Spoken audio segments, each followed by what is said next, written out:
ছোট রানী আবদার করেছে, ও মা ফিশ কাটলেট খাবো। ও মা বানাও না, অনেক দিন তুমি বানাওনি। তো ছোট রানী আবদার করেছে, না বানালে হয়।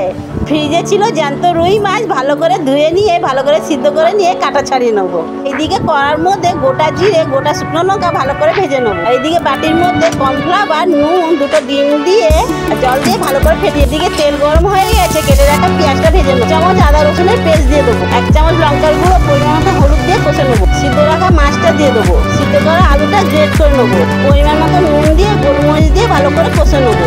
ভালো করে কষে নিয়ে টেস্টের জন্য চিনি ছড়িয়ে দিয়ে বেডক্রাম দিয়ে চিলি ফ্লেক্স দিয়ে ভালো করে কষে নেবো। ধনিয়া পাতা ধনে পাতা সস দিয়ে টমেটো সস দিয়ে কাঁচা লঙ্কা ছড়িয়ে নামিয়ে দেবো। নামিয়ে হাতের সাহায্যে ভালো করে একটা শেপ দিয়ে দেবো।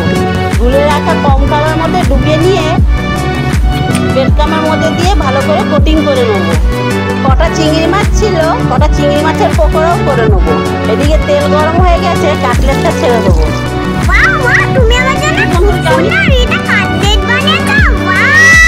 ছোট রানী কত খুশি হয়েছে দেখলেন তো বন্ধুরা। যদি আমার ভিডিওটা ভালো লেগে থাকে বন্ধুরা, লাইক শেয়ার ফলো করে দেবেন বন্ধুরা। সুস্থ থাকবেন, ভালো থাকবেন, নমস্কার।